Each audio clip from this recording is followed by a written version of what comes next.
Oke Bapak dan Mama, kita lanjut ya. Oke, kembali lagi ke pertanyaan pertama tadi yang saya sampaikan bahwa menurut ketiga narasumber kita, kira-kira apa itu kantaong? Saya mulai dari Kakak Eman. Baik, terima kasih untuk host kita ya. Yang cantik Bapak. Ya, host kita yang cantik. Siapa tadi? Kayak lupa nama ini. Panggil cantik saja. Oh, panggilnya cantik ya. Baik, terima kasih atas waktu yang diberikan. Sekali lagi juga terima kasih pada panitia penyelenggara kegiatan ini, event ini, yang sudah bisa mengundang kami ke talk show ini. Sebagaimana tadi mungkin saya tidak perlu perkenalkan ini lagi ya. Sudah diperkenalkan tadi. Saya lanjut saja dengan pertanyaan tadi, bagaimana apa yang disebut dengan kontaung, perjalanan sejarah dan lain-lain sebagainya, perkembangannya dalam kehidupan masyarakat Kedang yang kemudian juga dia membaur menjadi bagian dari tradisi masyarakat Kedang.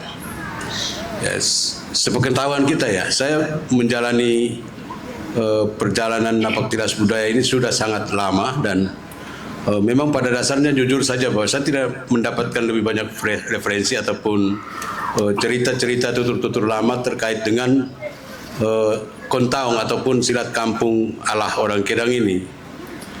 Yang saya tahu bahwa suatu ketika dulu itu saya lebih banyak mendalami teman-teman, saya mendalami apa yang disebut dengan keyakinan lama ataupun kepercayaan lama masyarakat Kedang pada umumnya, yang disebut juga kalau lazimnya disebut Edang Wela ya.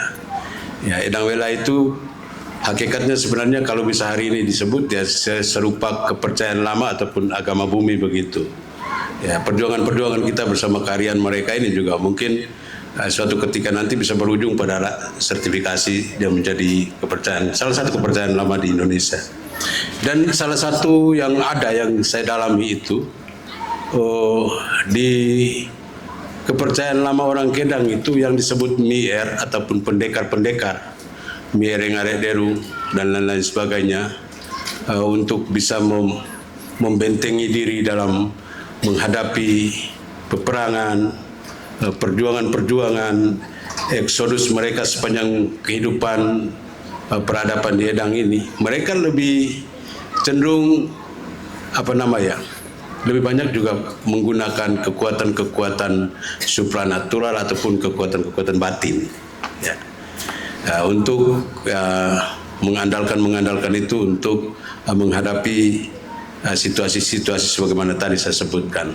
Kembali kepada kontaung, dia ini tradisi ini hadir ketika mungkin kalau bagi saya ya, dia serentak dengan kedatangan mubalik Islam di Kedang ini. Ya, kalau dominannya itu dia lebih banyak didominasi di orang-orang dulu lolong ini. Sebenarnya kontaung ini penyebarannya di seluruh Kedang itu berangkatnya lebih banyak dari sana, lebih dominannya dari sana, karena memang dalam penghayatan kita pencak silat itu sendiri yang dalam bahasa Kedangnya disebut silamansa itu. Silamansa itu yang arif ataupun yang menjadi narasumber guru pertama itu orang-orang dari sana. Ya, yang kemudian menyebarkan ini dia serentak dengan itu perjalanan masyarakat Kedang sepertinya pada suatu ketika dulu itu yang tadi dia menggunakan nitong nolong nupaneka untuk kekuatan-kekuatan pendekar tadi yang kemudian dikolaborasikan ya. Karena datangnya pengaruh Muslim, Islam datang lalu serentak dengan itu ada juga jurus-jurus yang disebut dengan kontaung ataupun silamansa tadi. Maka dia berkolaborasi. Kalau masa-masa kecil kita masih melihat di mana orang-orang tua mempertunjukkannya di saat-saat tertentu di keramaian ataupun pesta-pesta adat, itu selalunya main itu. Nah, tapi dia secara berjenjang dia berjalan, semakin hari semakin hilang karena tidak banyak yang mengamalkan tenaga-tenaga dalam tadi lagi. Bapak terima kasih. Mungkin nanti itu akan berlanjut di pertanyaan berikutnya ya.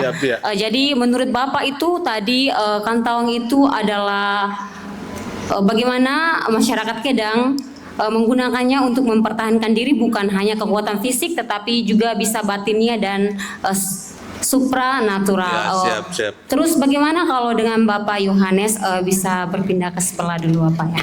Nanti kita cerita-cerita lagi perkembangannya ya Bapak. Habis nanti. Ya, baik, terima kasih. Jadi saya juga coba mendengar pendapat dari beberapa tokoh-tokoh tua ya tentang kontaung itu apa sebenarnya. Ada cerita seperti yang Pak Eman utarakan tadi, setelah masuknya mubalik Islam, karena Islam masuk di Kedang cukup jauh ya, 1800-an. Dan itu bisa dipadukan dengan budaya-budaya lokal di sini. Suatu permainan yang dulu yang musiknya sama seperti musik kontaung, musik silat, itu dulu orang tua istilahkan watak witeng ya. Watak witeng atau apa namanya, dia pakai rotan untuk pukul betis itu. Nah, itu musiknya sama dengan kontaung itu. Nah, tapi bedanya di kontaung itu lebih kepada kekuatan supranatural. Dia lebih kepada kekuatan supranatural. Jadi kekuatan supranatural itu lebih banyak tenaga-tenaga batin menjadi daya dorong dalam suatu pertarungan. Dia beda-beda tipis dengan pencaksilat. Kontaung itu dia lebih kuat di supranaturalnya, tenaga batin itu menjadi daya dorong dalam pertempuran itu. Kita di Kedang sini juga para pendekar-pendekar itu yang seingat saya itu ada Bapak Ali Urwarun di Dolu Lolong, terus Bapak Asmodo di Hinggala Memengi, terus ada satu Bapak di Tiba itu saya lupa namanya. Itu mereka pendekar-pendekar dulu. Dan apakah pendekar-pendekar itu masih mewariskan kontaung itu kepada generasi berikutnya? Ini juga menjadi pertanyaan kita. Nah, sehingga kontaung ini kan kita butuh ada latihan-latihan khusus ya, karena dia lebih banyak ke supranatural. Tenaga-tenaga batin yang menjadi daya dorong dalam suasana pertempuran itu. Sementara itu dulu. Oke Bapak, terima kasih. Sepertinya jawabannya juga hampir mirip dengan Kakak Eman, bahwa itu adalah seni pertunjukan, tetapi kekuatan batin itu mendorong para pendekar untuk mempertunjukkan hal itu.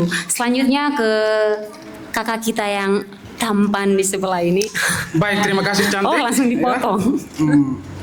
Saya kira dua narasumber kita sudah senior ya, dan sudah memberikan penjelasan.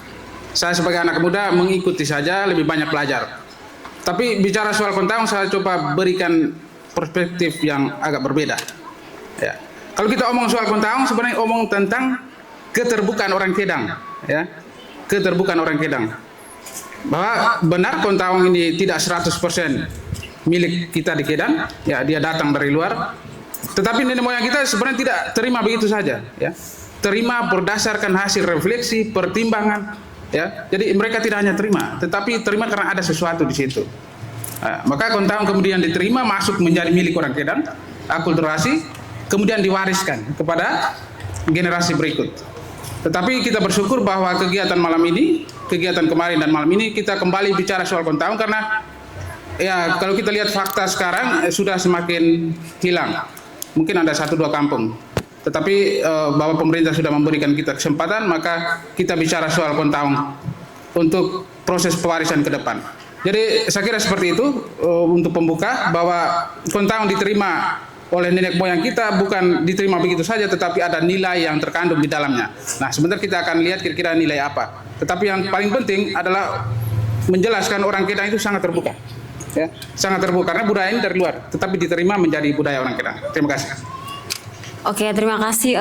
Jawaban dari Kakak Eman kayak sedikit berbeda ya. Tetapi mungkin nilai yang dimaksudnya Kakak Eman itu adalah nilai. Oh, mohon maaf, ingat Kakak Eman terus. Sorry. Kakak Rian maksudnya. Itu lebih ke menekankan kepada nilainya. Kenapa kontaung itu ada di Kedang? Karena pasti memiliki nilai itu sendiri. Kira-kira nilai apa? Mungkin kita lanjut ke menceritakan bagaimana sejarah dan perkembangan masuknya kontaung dulu ya ke Kedang ini. Mungkin dari Kakak Eman dulu ya, biar sebentar dilengkapi oleh Bapak Yohanes yang sudah lebih dulu di Kedang. Iya, ya, hampir pertanyaannya host ya, host ini mirip-mirip saja pertanyaan, putar-putar saja di situ tuh. Ya, tapi pada dasarnya begini bahwa Kontaung ini sebenarnya salah sebuah pertunjukan rakyat. Ya, apapun alasannya kenapa dia harus datang ke sini, tapi yang pasti dia pernah diterima dengan baik di Kedang dan berkembang. Nah, luar biasa pada dasarnya. Ya, di usia-usia kami masih kecil itu kita masih menikmati ya situasi seperti itu, bagaimana orang tua mempertunjukkannya. Ya, tetapi bahwa kemudian di situ ada tenaga dalam dan lain-lain sebagainya. Orang Kedang itu pada suatu ketika dulu, ya sebelum ada Kontaung sekalipun juga, itu mereka sudah punya itu. Ya, dimanapun juga mereka mengandalkan itu. Ya, yang mungkin saja gerakan ataupun jurus-jurusnya itu yang kemudian berkolaborasi dengan pencak silat itu yang nanti dibawa kembali oleh mubalik-mubalik Islam datang ke sini, yang kemudian itu disatukan menjadi sebuah kekuatan dan berkembang terus. Ya, kenapa kemudian dia harus bisa dibawakan waktu pertunjukan-pertunjukan? Ya, karena memang itu ada saatnya orang mempertunjukkan kesaktian-kesaktian itu. Ya, kesaktiannya itu. Nah, tetapi ya ini dalam kategori tertentu. Nah, biasanya kategori umumnya kan orang mempertunjukkan keindahannya, keindahan gerakan, dan di situ juga ada sportivitas, ya membangun persahabatan dan lain-lain sebagainya. Ya, kalau sampai hari ini kalau perkembangan saja ya itu saya kira hampir mau pupus. Dan kalau di daerah-daerah lain di Indonesia ini punya ciri khas sendiri, silat-silat daerah, silat-silat kampungnya sendiri. Nah, Kedang itu pada dasarnya sebenarnya kita harus bisa adopsi ini, harus bisa mendeklarasikan ini bahwa ini juga sebenarnya pertunjukan ataupun silat kampungnya orang Kedang. Ya, bagaimana kemudian dia tetap tumbuh? Saya kira mungkin nanti di putaran berikut lagi pertanyaan ketiga ini kayaknya. Ya, nanti lanjut ke sana habis ini kayaknya. Tapi yang pasti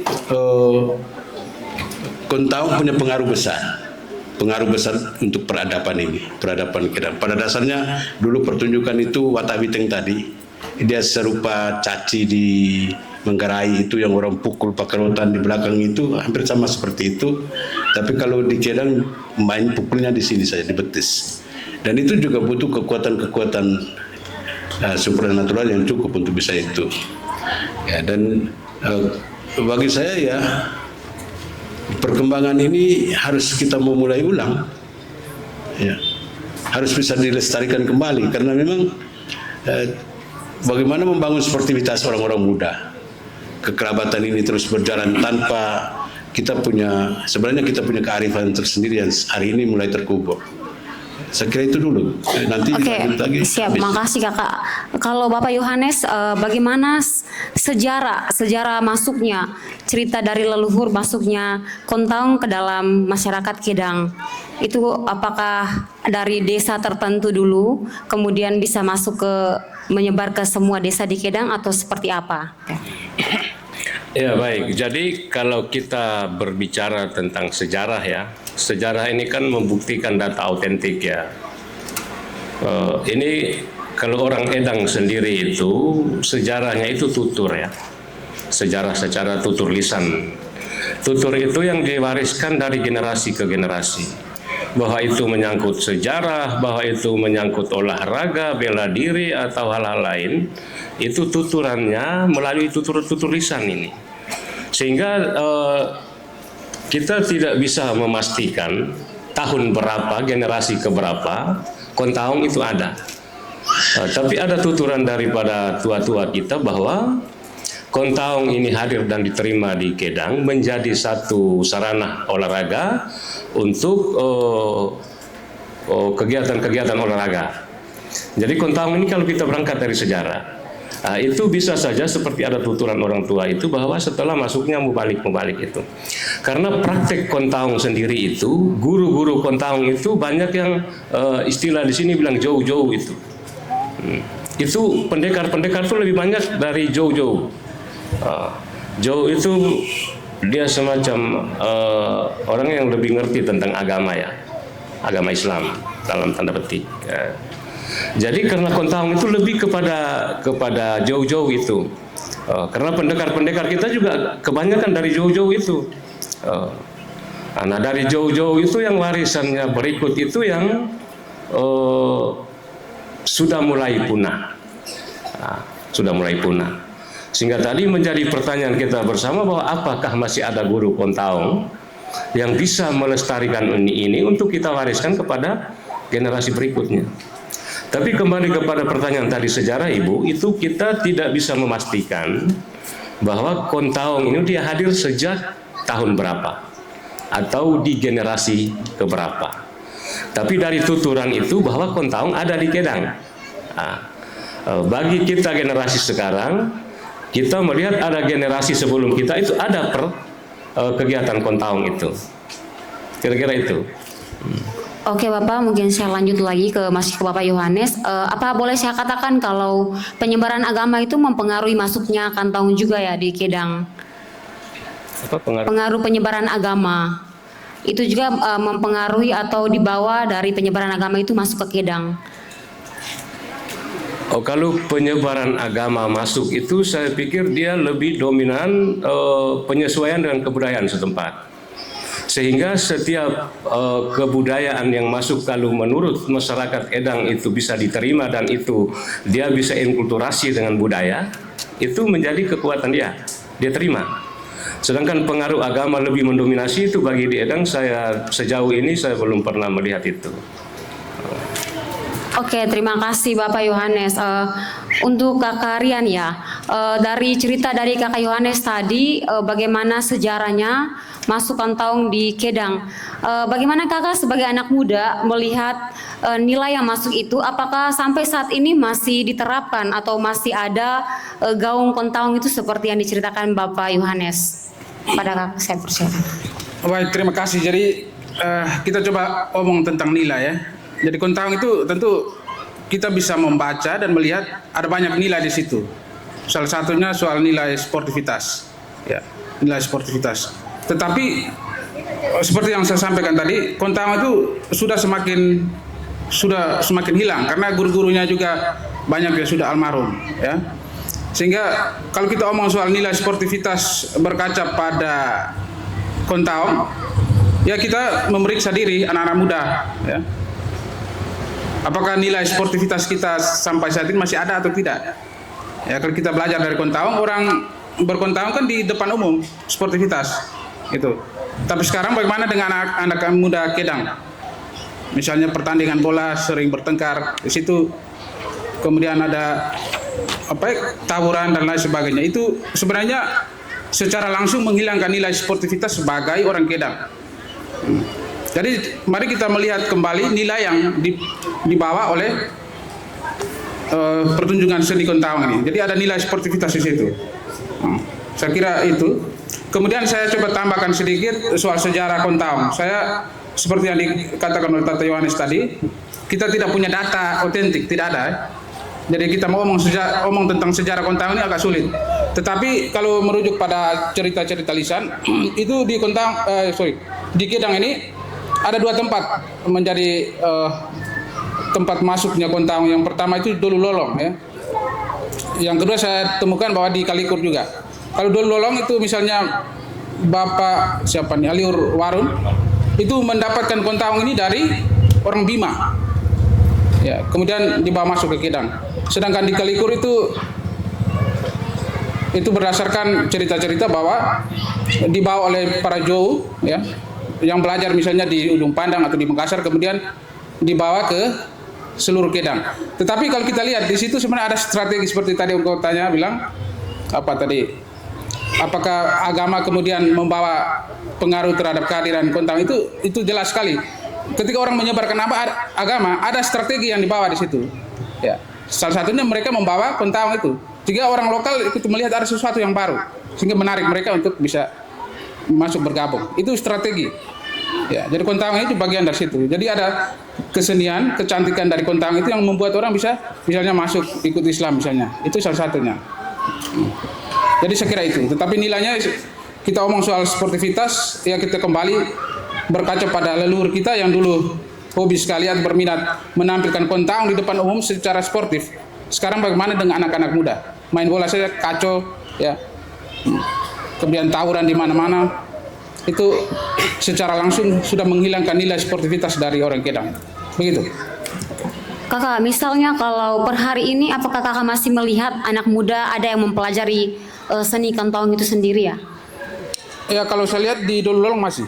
Di Dolu Lolong masih. Di tempat-tempat lain saya kira sudah memudar, bahkan hilang.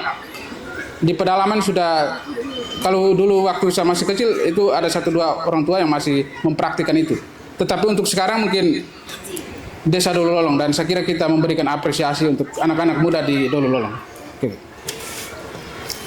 Oke, makasih kakak. Mungkin ini saya kembalikan lagi mic-nya ke Bapak Yohanes. Apakah saat ini toko-toko adat atau pemerintah sendiri masih mendukung perkembangan dari kentaung itu sendiri? Bapak lihat di keadaan sekarang di Kedang itu seperti apa? Apakah masih ada dukungan dari toko adat, masyarakat setempat ataupun pemerintah? Ya, terima kasih. Jadi bicara tentang dukungan ini, kita mau katakan bahwa itu ada dukungan atau tidak, tapi momen-momen kegiatan seperti ini itu baru terjadi diberikan daya ingat kembali.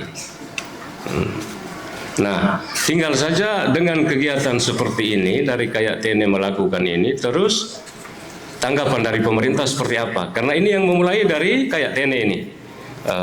Sehingga kalau kita berbicara bahwa ada dukungan atau tidak, apakah setelah ini ada dukungan atau tidak? Kan mesti dibalik seperti itu. Kecuali ini kegiatan diselenggarakan secara kabupaten yang diprogramkan oleh pemerintah, itu artinya ada dukungan ke situ. Tapi ini kan dilakukan oleh Kayak Tene, dia mempromosikan itu. Pertanyaan kita mesti terbalik, apakah pemerintah mendukung dengan tokoh masyarakat mendukung atau tidak? Kira-kira itu. Oke Bapak, mungkin karena kita sudah mengarah ke sana sedikit, saya lanjut over mic-nya ke Kakak Eman ya. Berkaitan dengan dukungan dari perkembangan kentaung sendiri. Mungkin hari ini Kakak melihat situasi dan cerita dari kentaung sendiri, apakah ada kepikiran ke depannya bagaimana nih saya menyuarakan inspirasi rakyat ini untuk mendukung perkembangan kentaung di Kedang? Kakak, saya persilakan. Oh iya, kalau dari perspektif itu sudah waktunya untuk pemerintah harus bisa buka mata ya. Ya kita menyuarakan tidak hanya dengan kontaung ini saja. Banyak kearifan-kearifan lama yang sebenarnya punya nilai luhur untuk peradaban itu perlu dilestarikan. Khusus untuk kontaung ini saja, saya kira ini luar biasa. Kegiatan ini dianggap sederhana, tapi bagi saya itu ya dia sudah mengangkat sesuatu yang sebenarnya kian kita lupakan. Hal-hal yang sederhana ini sebenarnya sudah sedang punah, yang suatu ketika dulu merakit kebersamaan, keakraban dan persahabatan mulai hilang, dan itu salah satu degradasi yang dialami oleh generasi hari ini sebenarnya, yang kemudian berubah kemana-mana. Kalau di generasi saya saja, pada waktu itu sudah pencak silat loh, yang ini sudah tidak ada lagi. Yang datang itu guru-guru pencak silat Indonesia itu, yang datang ajar kita pencak silat dan lain-lain sebagainya. Tapi kontaung itu hampir sudah tidak ada. Saya kira kalau memang hari ini katakanlah masih ada narasumber 1-2 yang masih aktif, pemerintah sudah waktunya untuk melihat itu, dan hasanah ini bisa diangkat kemudian menjadi salah satu hasanah budaya Edang. Kenapa tahun depan tidak semestinya harus bisa digelar lagi? Yang mestinya event ini didorong oleh pemerintah, tidak hanya oleh Kayak Tene saja. Bahwa tahun depan itu orang-orang muda Kedang ada sekian banyak grup yang sudah terlatih, yang bisa mementaskan keahlian-keahlian, keindahan pencak silatnya dan lain-lain sebagainya, dengan dia punya gerak jurus lokalnya itu, tradisi khas Edangnya itu. Kita tidak sedang berjanji di sini, tetapi bahwa untuk satu hal yang luar biasa seperti ini, ya, kita butuh perjuangan secara terus-menerus, dan saya kira pemerintah hari ini cukup dengarlah. Sedang mau mendengar, ada Bapak Desa di sini. Kalau saya DPRD, ya saya punya tugas omong-omong. Kalau Pak Prabowo bilang omon-omon, saya omon-omon saja, tapi eksekusinya pasti ada di pemerintah. daerah, yang saya pastikan bahwa kalau memang nanti ini juga didengar kemudian, kita akan sama-sama suarakan. Tahun depan itu gelarnya lebih besar lagi. Dan itu pemerintah sudah waktunya untuk harus ambil, untuk bisa mendukung ini. Sehingga nilai sportivitas tadi, persahabatan dulu itu saya melihat orang-orang tua kita, bagaimana di usia muda mereka punya banyak sahabat. Ketemu di pasar hanya karena dengan teman pencaksilat tadi, teman kontaung, dan lain-lain. Ada pesta di mana hadir di situ jaringan keluarga dari Hoelea, ada yang dari Beni Hading, dari Buya Suli, mereka main di situ. Itu luar biasa. Dan ini bagi saya kira itu pendapat Ibu. Saya salah lagi. Cantik. Nanti ya teruslah bersuara dengan KYTN, dengan teman-teman untuk mendukung kami punya suara yang juga masih kecil, suara tidak terlalu kuat juga di Ketenina sana untuk bisa pelestarian ini. Oke Bapak, mungkin jawaban Bapak ini bisa Bapak bisa mewakili nih, mewakili suara rakyat hari ini untuk menyuarakan lebih ke ya itu ya, pokoknya itu. Oke, kalau selanjutnya saya ke Kakak Eman dari mohon maaf, ingat Kakak Eman terus. Kakak Rian maksud saya ya. Jadi bisa kalah malu. Iya, aduh.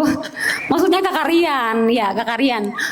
Bagaimana jika hari ini tidak ada festival untuk membicarakan soal Kantaung, apakah hari ini banyak anak muda juga nih yang hadir? Mereka bisa mendengar ya cerita-cerita seperti ini atau ada ruang-ruang untuk membicarakan soal ini? Kakak, saya persilakan.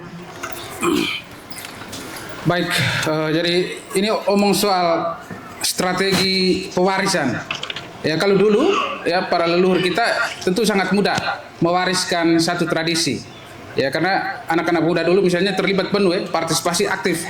Karena tidak ada tantangan-tantangan lain. Kalau sekarang kan sudah mulai sulit itu. Kita dengan tantangan zaman dan lain sebagainya. Maka pertanyaan kita adalah bagaimana mewariskan Kontaung di tengah tantangan digital atau tantangan zaman ini. Ya, banyak ruang sebenarnya. Misalnya yang pertama sekarang kita bersyukur karena negara sudah memberikan kita ruang melalui program dari BPK, kemudian KTN hadir bersama kita. Jadi ini membuka mata kita untuk melihat kembali apakah Kontaung ini bisa diwariskan atau tidak. Nah, kita membutuhkan banyak orang untuk mendukung proses ini. Karena sebenarnya Kontaung ini milik kita. Jadi kalau kita tidak wariskan maka dia akan hilang. Ya, dia akan hilang. Jejak leluhur juga hilang. Dan apakah kita merasa bahwa ini penting atau tidak? Kalau penting, maka kita butuh banyak orang, termasuk dari pemerintah. Pemerintah menyiapkan momentum, ya. Jadi tidak hanya melalui festival, karena festival ya itu biayanya besar. Tapi ada momentum, misalnya ulang tahun desa, itu kita siapkan menampilkan Kontaung atau pencaksilat. Itu ada momentum tertentu. Atau misalnya juga kegiatan-kegiatan pramuka di sekolah itu juga bisa ditampilkan sebenarnya. Ya. Saya sebenarnya lebih suka kalau pewarisan budaya ini juga dilakukan di sekolah, misalnya melalui mata pelajaran mulok. Tidak sekedar kita omong soal Kontaung, tapi juga ada tradisi-tradisi Kedang yang lain bisa ditampilkan melalui mata pelajaran mulok. Maka kita butuh juga guru-guru handal yang memahami soal muatan lokal Kedang untuk diwariskan di sekolah. Karena kalau dulu pewarisan itu berjalan secara natural seperti air yang mengalir begitu saja. Tapi sekarang beda. Sekarang diwariskan harus secara sistematis. Ya. Karena keterlibatan anak-anak untuk dekat dengan orang tua sekarang kan sudah tidak lagi.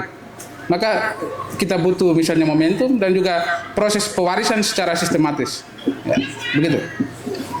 Oke, Kak. Tes. Oke Kakak, terima kasih. Mungkin itu salah satu saran dari Kakak Rian ya untuk bagaimana pelestarian budaya Kantaung untuk anak muda.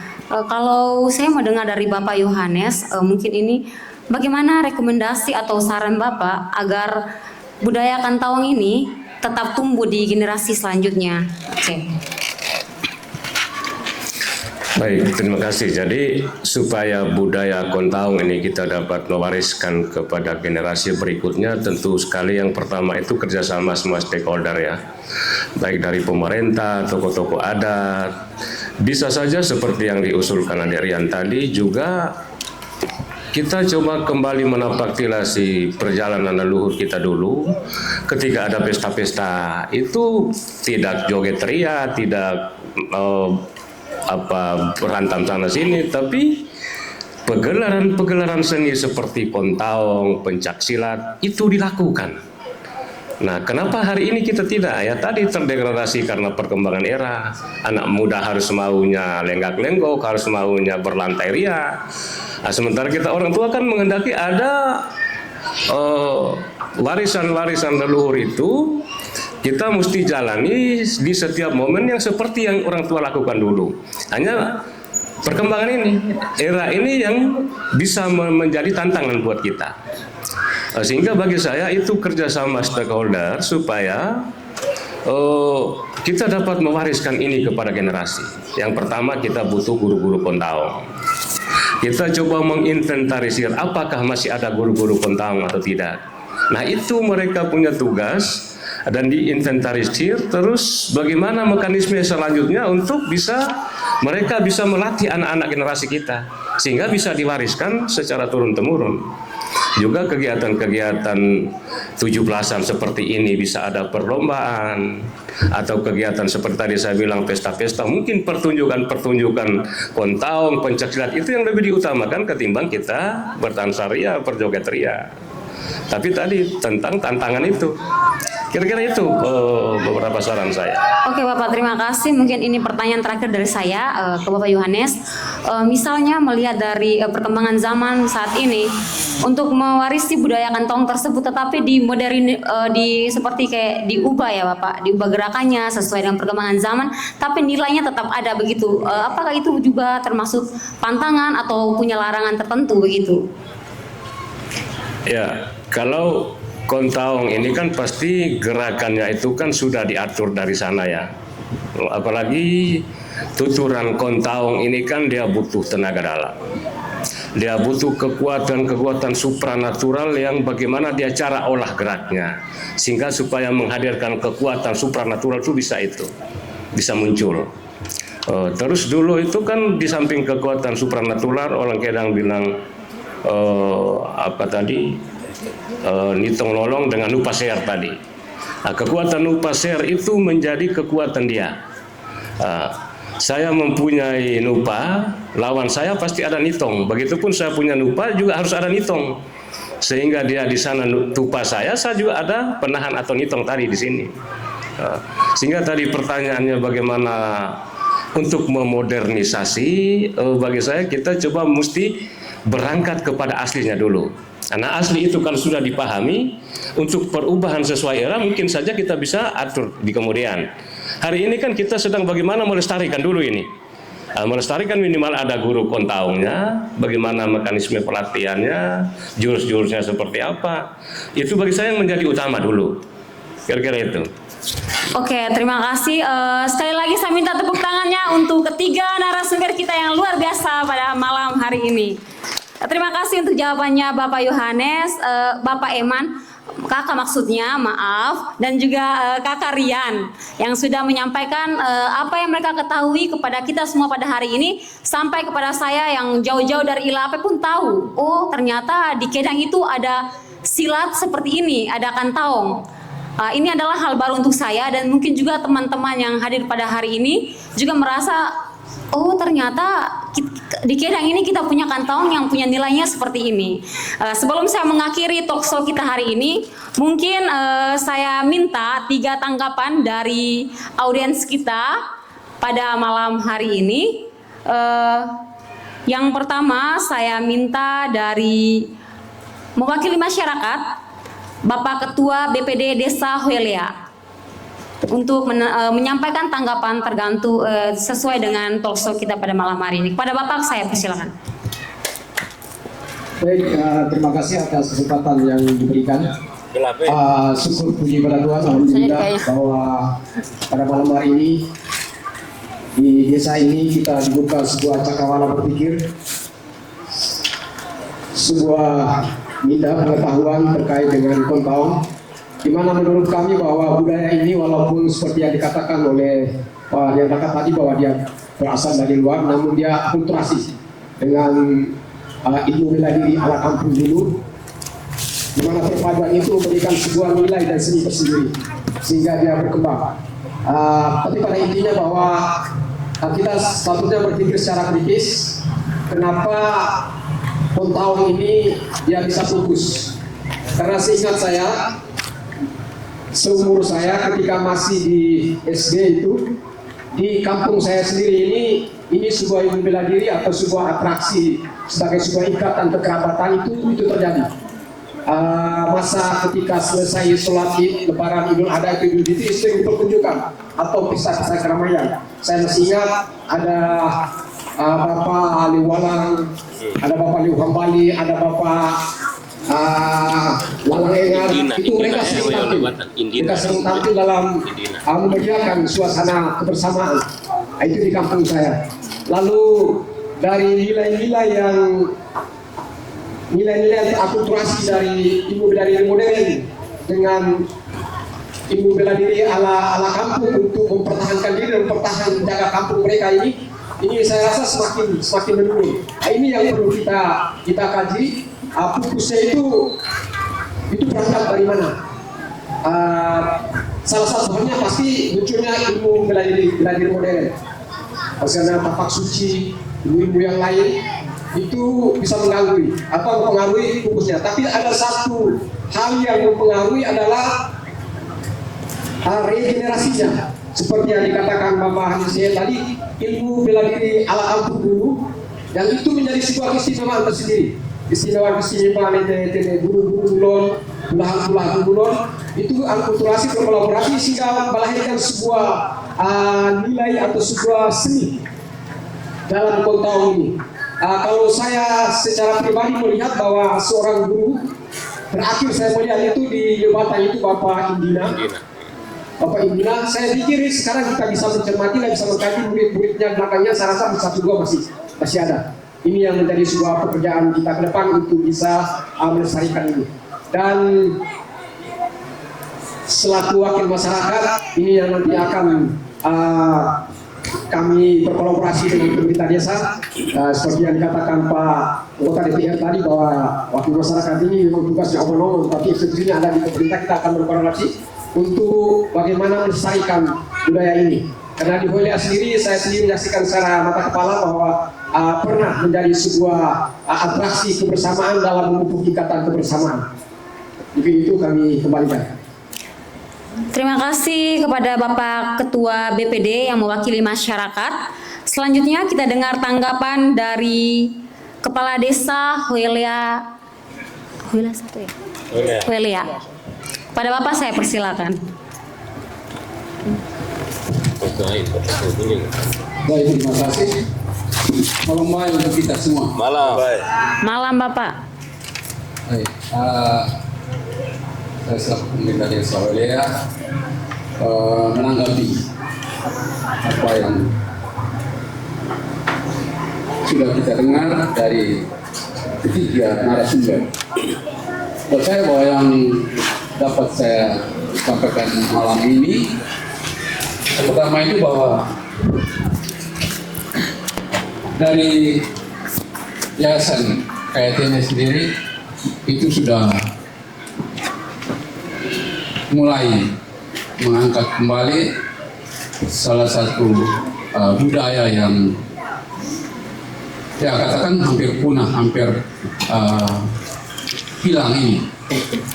Lalu dari menanggapi yang apa yang disampaikan oleh ketiga narasumber, saya boleh menyampaikan bahwa terlepas dari sejarah cerita tentang hadirnya Pontaong ini di Pedang ini, bahwa tadi ada datang dari mubalik-mubalik ya, itu tapi bahwa dari ketiga narasumber ini menurut kami mereka ini adalah orang-orang yang punya banyak pengetahuan tentang adat di Pedang sini. Dan tadi saya dengar mereka sudah juga mengakui, terlepas dari bahwa didatangkan atau Pontaong ini datang dari luar, tapi mereka juga menerima, mengakui bahwa Pontaong itu ada bagian dari budaya adat Edang. Maka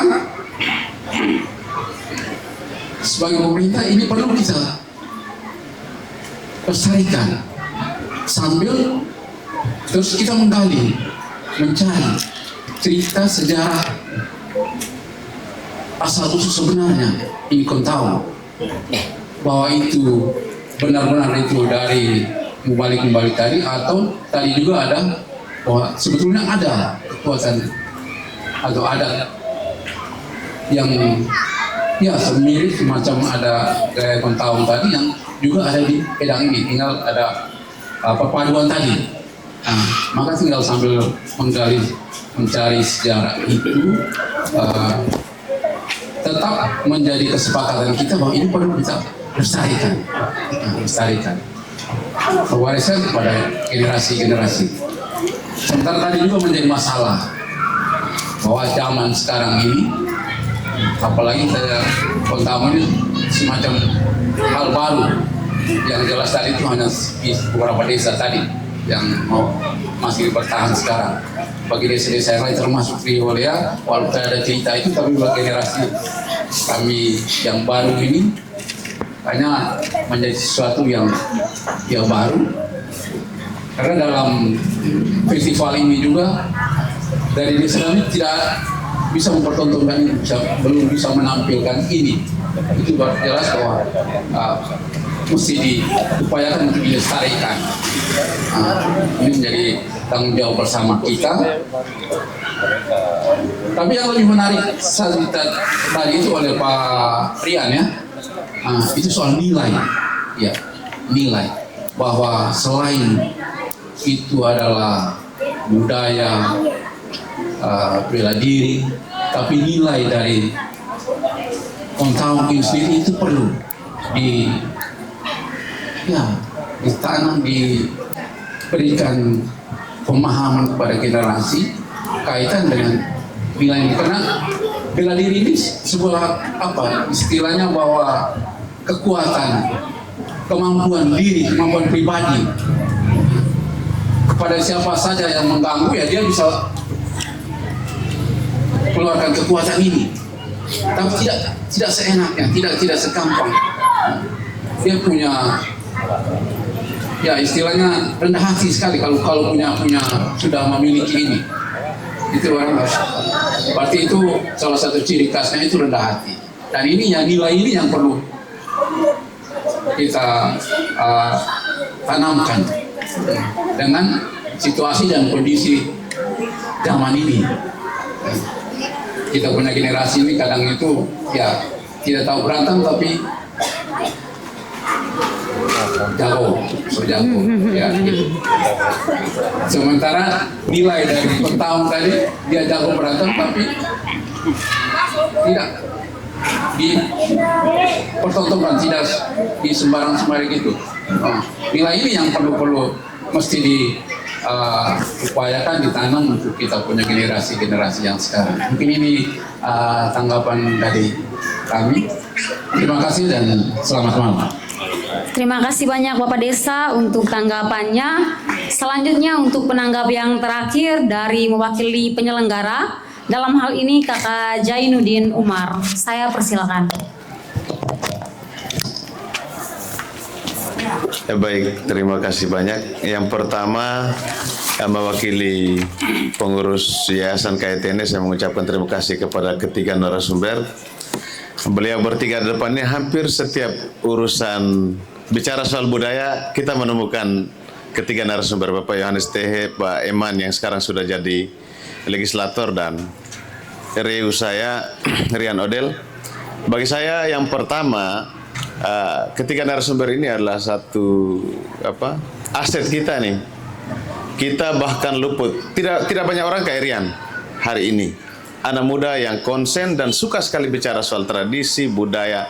Kami mengikuti setiap konten-kontennya di Mata Lokal News, Mata Lokal NTT, yang sering menulis tentang budaya-budaya Edang terkhususnya. Begitu juga dengan sebelum Pak Iman Nubu ke PTNINA, intens juga berbicara soal budaya Edang. Begitu juga kita dengan Pak Yohanes Tehe. Saya menanggapi beberapa tadi. Yang pertama, mungkin Bapak bertiga depan juga mungkin belum tahu. Festival Kontaung yang kami lakukan ini juga sama. Karena kami punya rasa penasaran yang tinggi, kira-kira Kontaung ini seperti apa. Sehingga kami berupaya untuk merancang satu konsep, kemudian diajukan ke Balai Pelestarian Kebudayaan untuk bagaimana upaya kita untuk melestarikan. Dan alhamdulillahnya diterima dan hari ini kita selenggarakan bersama-sama. Nah, upaya kegiatan kita hari ini juga demikian bahwa bagaimana kita bisa merawat tradisi ini. Bagi saya Kontaung ini adalah satu dari sekian banyak tradisi yang ada di Edang yang mesti kita punya tanggung jawab bersama untuk kita lestarikan.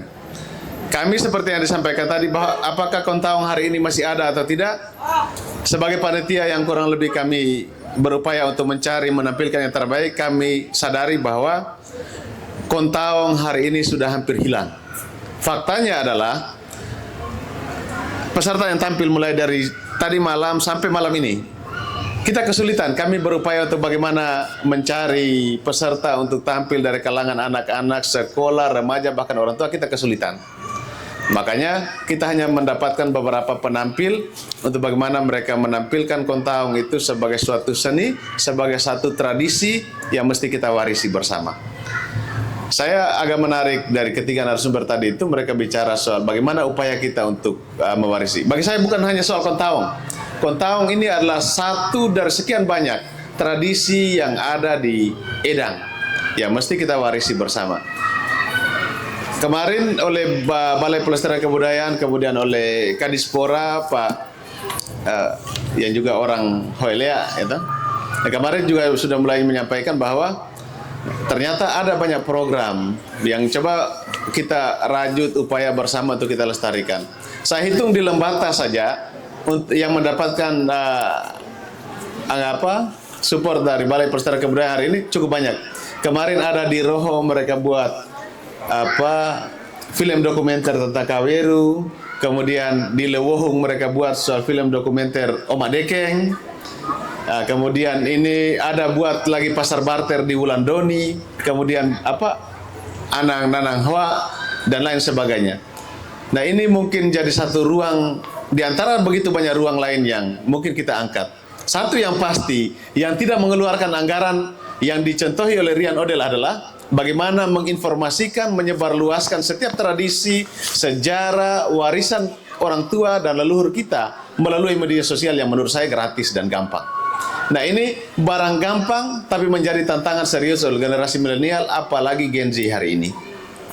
Olehnya itu saya sekaligus mewakili KTN untuk mengucapkan terima kasih bagi ketiga narasumber yang luar biasa kepada pemerintah desa.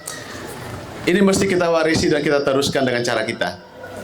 Hari ini hampir semua desa di acara-acara nasional, coba kita lihat paling lomba-lomba goyang tobelo, lomba-lomba dance dan lain sebagainya.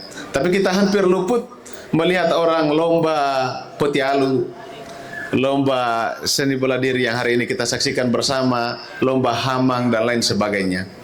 Ini jadi PR bersama kita ke depan untuk bagaimana upaya kita untuk berkolaborasi, mengelaborasi setiap niat dan gagasan kita untuk mewarisi tradisi adat Edang ini agar dia tetap tumbuh subur di tanah Uyeleun. Mungkin demikian, saya kembalikan. Terima kasih. Terima kasih kepada Kakak Jainuddin untuk perwakilannya. Mari kita berikan tepuk tangan kepada ketiga penanggap kita. Baik Bapak Mama, Kakak Adik sekalian, dengan demikian berakhirlah sudah talkshow kita pada malam hari ini. Saya ucapkan limpah terima kasih banyak kepada ketiga narasumber kita. Mari kita berikan tepuk tangan yang meriah sekali lagi untuk ketiga narasumber kita pada malam hari ini. Ada satu kalimat yang ingin saya sampaikan bahwa Kontaung bukan sekedar warisan masa lalu, tetapi bagian dari jati diri masyarakat Kedang yang harus terus hidup dan diwariskan.